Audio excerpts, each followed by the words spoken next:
Bismillahirrahmanirrahim. Alhamdulillahi rabbil alamin. Wa bihi nasta'inu ala umuri dunya waddin. Wassalatu wassalamu ala ashrafil anbiya'i wal mursalin, sayyidina wa maulana Muhammadin wa ala alihi wa sahbihi wa sallim ajma'in. Ashhadu an la ilaha illallah wa ashhadu anna Muhammadar Rasulullah. Allahumma salli wa sallim wa barik ala sayyidina Muhammadin wa ala alihi wa sahbihi wa sallim ajma'in. Faqad qala Allah Ta'ala fil Qur'anil Karim, a'udzu billahi minasy syaithanir rajim. Bismillahirrahmanirrahim. Ya ayyuhalladzina amanu taqullaha haqqa tuqatih wa la tamutunna illa wa antum muslimun. Usikum wa nafsi bitaqwallah faqad fazal muttaqun. Ma'asyiral muslimin, jamaah salat Jumat, seluruh keluargaku, mudah-mudahan kita semua dimuliakan Allah Subhanahu wa Ta'ala. Amin ya rabbal alamin. Tidak bosan khotib mengajak kita semua, terkhusus kepada diri kami pribadi, supaya senantiasa kita tingkatkan kualitas keimanan dan ketakwaan kita kepada Allah. Pengakuan itu penting, tapi realisasi itu jauh lebih penting. Banyak bahasa Arab itu yang singkat tapi muatannya padat, seperti layaknya bahasa sobat. Ketika itu diucapkan mudah, prakteknya sulit luar biasa. Begitu juga contoh berikutnya, ikhlas. Ikhlas itu pun gampang diucapkan, sulit untuk praktek.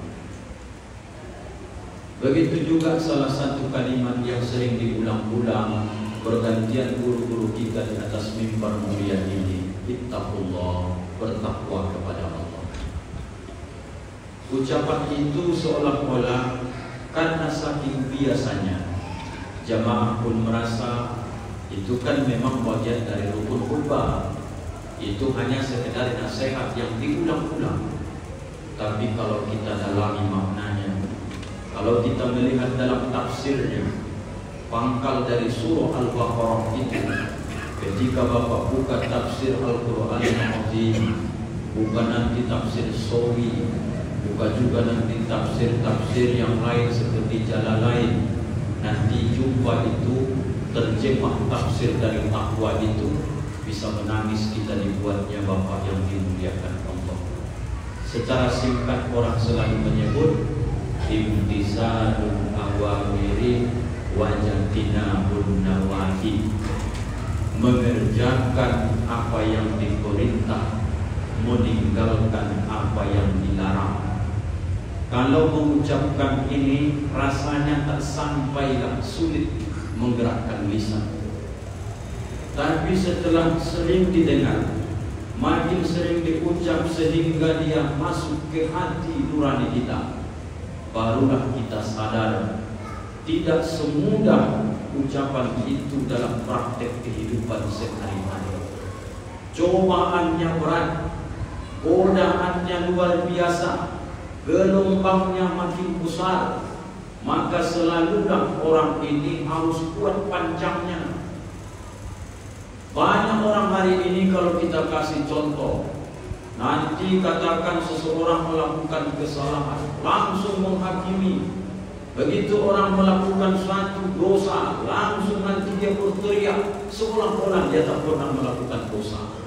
Ingat saudara hadirin, ketika kita membuka aib saudara kita yang beriman, pernah dia melakukan kesalahan dosa, kemudian kita berusaha untuk menyampaikan kepada orang khalayak ramai, kita buka aibnya habis-habisan, kita caci, kita maki dia habis-habisan.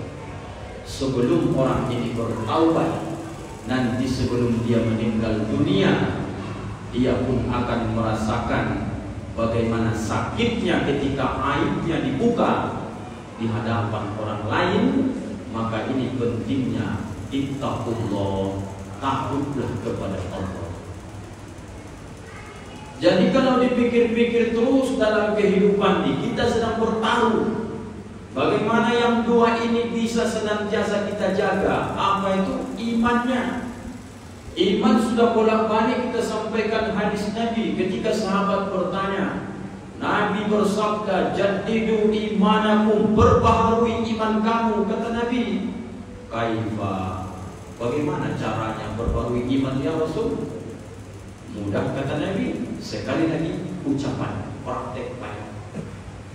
Kalau ingin imanmu naik, bitta'ah, lakukanlah ketaatan.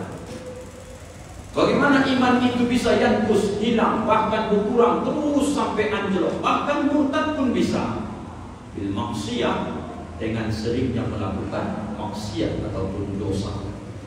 Pertaruhan inilah saudara hadirin yang dimuliakan Allah. Makanya senantiasa khotib itu mengingatkan, ittaqullah, ittaqullah. Awalnya semakin kuat iman, insya Allah hati akan terus berbisik. Ketika ingin melakukan sesuatu yang dilarang Allah, maka hati berkata, jangan, Allah nampak itu. Ketika ingin melakukan suatu kebaikan, ketaatan, tak perlu menengok kanan kiri, apakah ada yang melihat ingin memuji dan sebagainya. Tak usah, kamu itu sedang dipantau oleh Allah. Orang yang sampai ke tingkat ini, itulah yang disebut dengan taqwa al-muraqabah, takwa yang sudah mendapatkan pengawasan dari Allah Subhanahu wa ta'ala. Melakukan dosa bukan karena ramai dia takut, melakukan kebaikan bukan karena ramai dia mau melakukan, tapi ketika dalam kesendirian pun dia tak melakukan dosa. Di ketika keramaian pun dia tak nampak melakukan yang baik, biasa saja. Di kesendirian dia bolak-balik menangis di hadapan Allah Subhanahu wa ta'ala. Inilah saudaraku yang perlu ditanamkan sampai 13 tahun Rasulullah di Makkah. Tauhid, tauhid, tauhid. Itu terus keyakinan ini yang dipatri oleh Nabi dalam hati sahabat. Karena itu yang membuat kita menjadi ada rem dalam kehidupan ini. Ma'asyiral muslimin yang dimuliakan Allah, ayo kita kaitkan dengan bulan Zulqa'dah. Sebentar lagi 23 hari ke depan kita juga akan kedatangan tamu yang agung yang kita populer menyebutnya dengan Idul Adha. Kalau orang sering mendengar ayat ini seolah-olah sama dengan kalimat takwa, biasa saja. Inna a'tainakal kautsar fasholli li rabbika wanhar inna syani'aka huwal abtar. Apa yang beda di situ Pak Ustaz? Itu ayat terpendek, surah terpendek itu dalam Quran. Orang selalu merasa tak penting kali. Coba kita lihat sedikit saja. Inna itu bagi yang pernah belajar bahasa Arab itu namanya harfut taukid ataupun huruf yang sangat menguatkan. Makanya ada beberapa huruf taukid itu, salah satunya inna, anna, pas masuk di sekarang.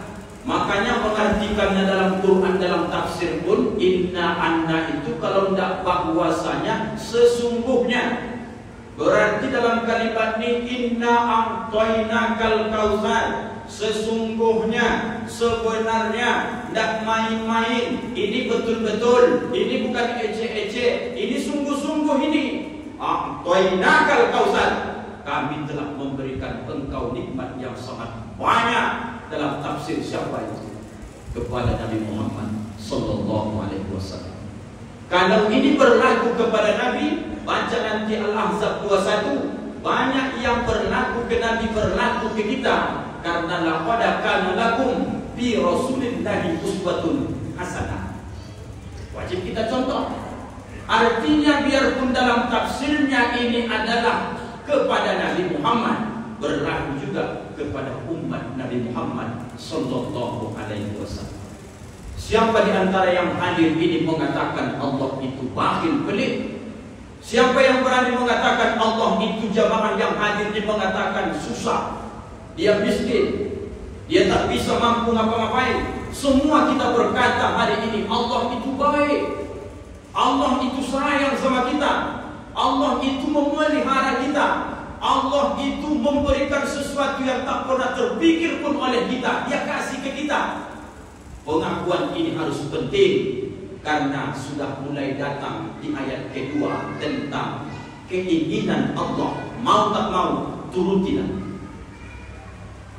Kalau semualah umat manusia yang beragama Islam ini mengakui bahwa pemberian Allah itu banyak, tidak ada cara kecuali ketika Allah menyebutkan syariat berikutnya, lakukan ini, maka dia tidak akan mengatakan saya tidak mampu ya Allah, saya tidak bisa ya Allah. Kenapa dia lakukan demikian? Imannya yang bermasalah.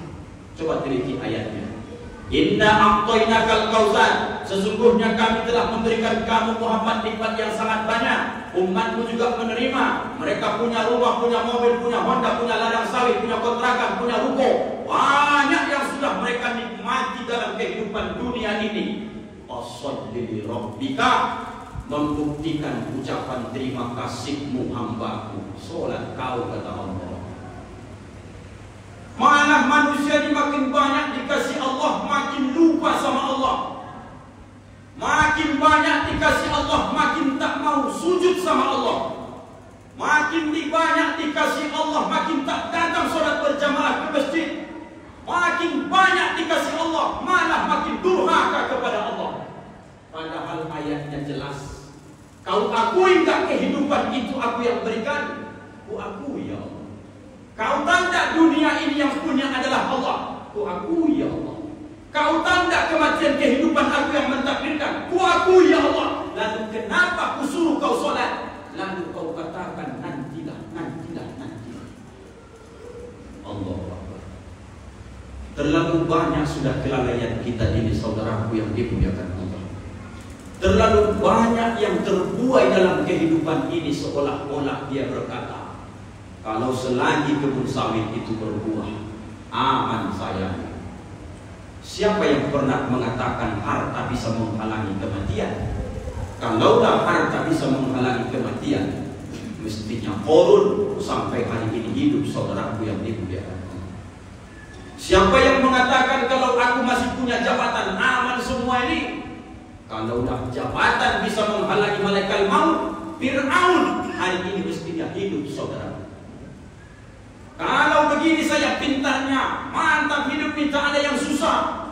Kalaulah kepintaran pun bisa menghalangi kematian, Haman, perdana Fir'aun juga hidup sampai hari ini mestinya. Tapi mereka semua yang bergelimang harta tak taat, hina, mati. Yang punya jabatan pun tak taat, tak mau sujud sama Allah, hina, mati. Saudaraku, hari ini siapa kita di sebenarnya? Hari ini siapa kita di sebenarnya? Kenapa bolak-balik panggilan azan dari masjid musola terdekat dari rumah kita? Seolah-olah tak bisa menghentikan aktivitas itu.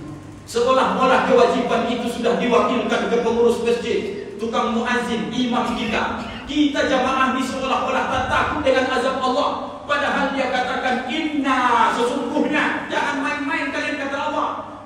Napas yang kau tarik, napas yang kau keluarkan, kehidupan, tanah, rumah, semua yang kuberikan, ku audit besok itu, kata Allah. Awas kau, kata Allah. Washolli li rabbika, saudara, di waktu yang singkat ini, yang belum aktif sholatnya berjamaah, berjamaahlah demi Allah. Nyesal bapak besok. Yang belum bisa sholat di awal waktu, Pak, sholat di awal waktu lah, Pak. Kalau tidak, nyesal bapak besok. Kalau yang masih suka mengulur-ulur waktu sholat, bahkan kadang bolong-bolong, Pak, demi Allah, nyesal bapak besok.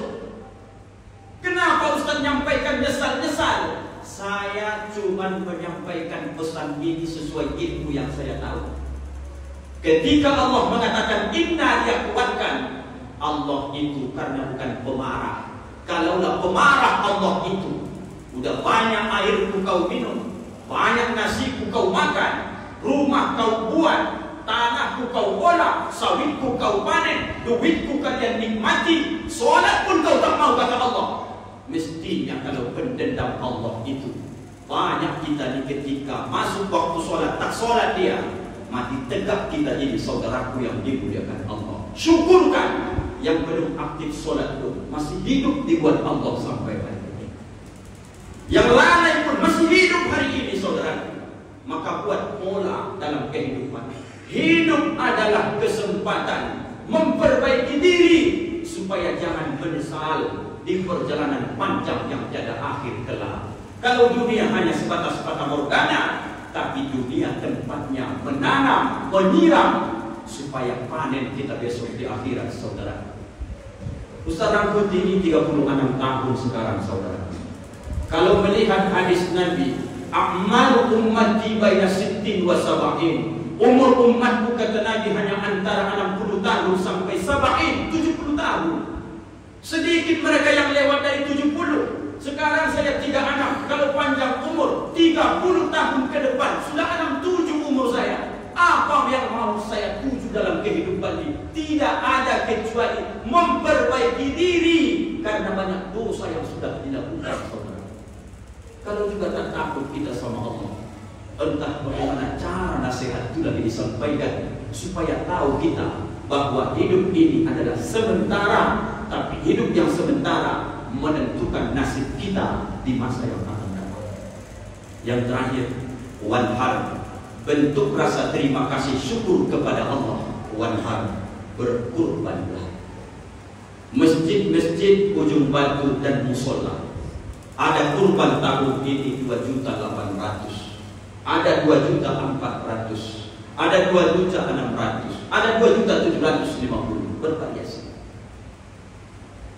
Lalu kalau orang hari ini mengutip hadis Nabi, dia hayati, sebenarnya melihat keadaan kehidupan Ujung Batu ini, tak ada bahasa lagi. Asal diajak berkurban mendadak miskin, asal diajak berkurban mendadak tak mampu, asal diajak berkurban mendadak nanti susah. Tapi kalau tak dapat kupon kurban, mengamuk, memfitnah, menggibah, bahkan mencela pun dia lakukan. Ini mental apa ini, saudaraku? Allahu Akbar. Bukan kurban ini perkara makan-makan daging, saudaraku, tapi perkara la yanalallaha luhumuha wala dima'uha walakin yanaluhu taqwa minkum. Berkorban pun engkau, Allah itu tak butuh. Luhumuha, dagingnya tak butuh Allah. Dima'uha, darahnya pun tak butuh Allah. Yang Allah butuhkan itu yanaluhu taqwa minkum, hatimu yang diteropong oleh Allah. Banyaknya nikmat kau terima, mampukah kau korban sekali setahunnya? Sawitmu panen yang luar biasa, rukomu sewanya luar biasa, cuma 2.800.000 setahun, itu pun kau hitung-hitungan. Lihat nanti caraku supaya mengeluarkan duit lebih banyak dari itu. Akan kuuji kau dengan berbagai macam, salah satunya dengan penyakit-penyakit yang menggorogoti tubuh. Sebelum saudaraku masa itu tiba, 2.800.000 setahun, 360 hari, 7.300 rupiahnya menabung sehari, sudah bisa kita kurban setiap tahun. Bagaimana wajah Islam hari ini? 200 kakak satu persatuan satu masjid. Kita tanya berapa kurban di sini, Pak? 8 ekor, 9 ekor. Padahal kalau 200 kakak saja, satu orang saja ikut kurban satu rumah, mestinya kita sudah punya kurban 28 sampai 29 ekor, saudara. Di mana yang lain? Berkata dia, tidak mampu saya. Kesimpulan, siapa yang dikatakan mampu berkurban? Dalam hadis Imam Ahmad dan juga Ibnu Majah, man wajada sa'atan, siapa yang didapangkan Allah rezekinya, dimampukan Allah dia. Apa komentar Imam Syafi'i? Mampu itu adalah 10, 11, 12, 13 bulan Zulhijjah, ada 4 hari kebutuhan pokok kalian, katakanlah 800.000. Berapa satu kurban satu bagian? 2.800.000. Siapa yang punya 4 hari itu, biaya hidupnya 4 hari di rumah ada duitnya lagi untuk beli kurban 2.800.000. Kata Imam Syafi'i, ini orang sudah sebenarnya mampu berkurban. Kalau juga tak mau, walam yudahi, tak mau juga kurban, fala yaqrabanna musallana, jangan dekat-dekat dia tempat solat kami. Kata Nabi, bermakna itu bukan umatku, itu kata Rasulullah sallallahu alaihi wasallam. Ayo Pak, 2 cara ini termasuk mensyukuri nikmat pemberian Allah. Kita tutup dengan ayat yang sering Bapak baca, la in syakartum la azidannakum wa la in kafartum inna azabi lasyadid.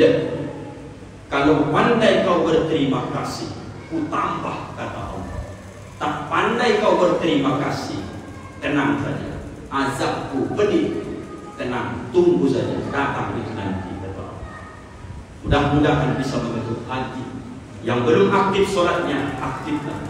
Yang belum niat kurban padahal mampunya, berkurbanlah. Ini kita lakukan bukan mengharap pujian manusia, tapi ini sedang bertaruh mendekatkan diri kepada Allah Subhanahu wa ta'ala. Fa'tabiru ya ulil absar.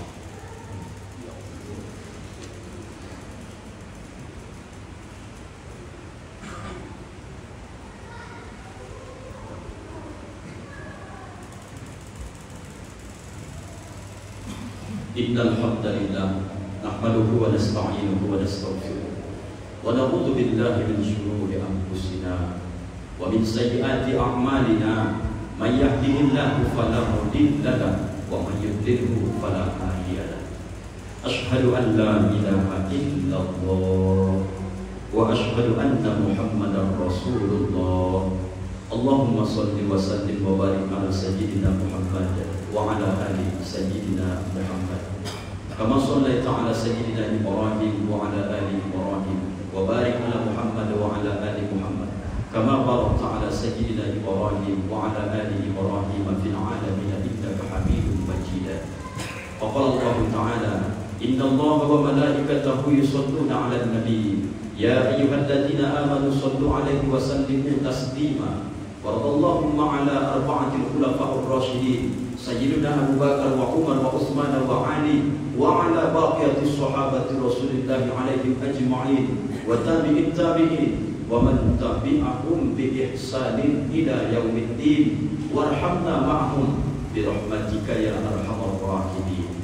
Allahumma ighfir lana wa lil muslimina wal muslimat wal mu'minina wal mu'minat al ahya'i minhum wal amwat. Allahumma rabbana la tuzigh qulubana ba'da idh hadaitana wa hab lana min ladunka rahmatan innaka antal wahhab. Allahumma arinal haqqa haqqan warzuqna ittiba'ah wa arinal batila batilan warzuqna ijtinabah. Rabbana atina fid dunya hasanah wa fil akhirati hasanah wa qina adzaban nar. Walhamdulillahi rabbil alamin. Usikum wa nafsi bitaqwallah faqad fazal muttaqun wa la dzikrullahi akbar. Aqimis shalah.